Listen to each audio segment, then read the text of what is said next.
ƴaƴanku kuma ku ne za ku ba su taimako wajen haddan Qur'ani ko kun sa su makaranta da ake harda iyaye su za su fi kowa baiwa da dama ya haddace Qur'ani. Ni ban manta ba cewa yayata wadda muke uwa ɗaya uba ɗaya wanda mu kaɗai muka rage ciki ɗaya a duniya ita ce ta taimaka min wajen haddan Qur'ani sama da kowa musamman a karan fari kuma har yanzu tana nan da ranta. To kun ga yama kenan ballantana kuma uwa, saboda haka za ku iya taimaka ƴaƴanku wajen ku tsare su.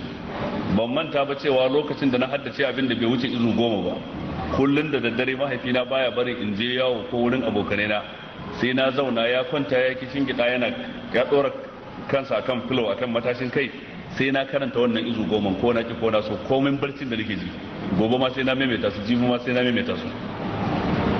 Saboda haka shi iyaye za su fi kowa baiwa mutum taimako, makaranta za ta taimaka maka ne.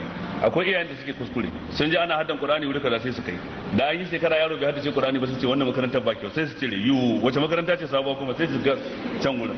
Kullum kuna neman fam kuna cikewa, matsalar a wurin ku take ba a makaranta bane ba.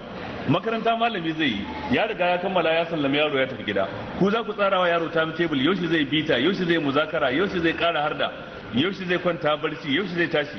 Sai ga iyaye ba ruwan su, yara suna ta wasa a waje har karfe 10 har karfe 11 yaro bai kwanta barci ba. Kun ga kun cuce shi.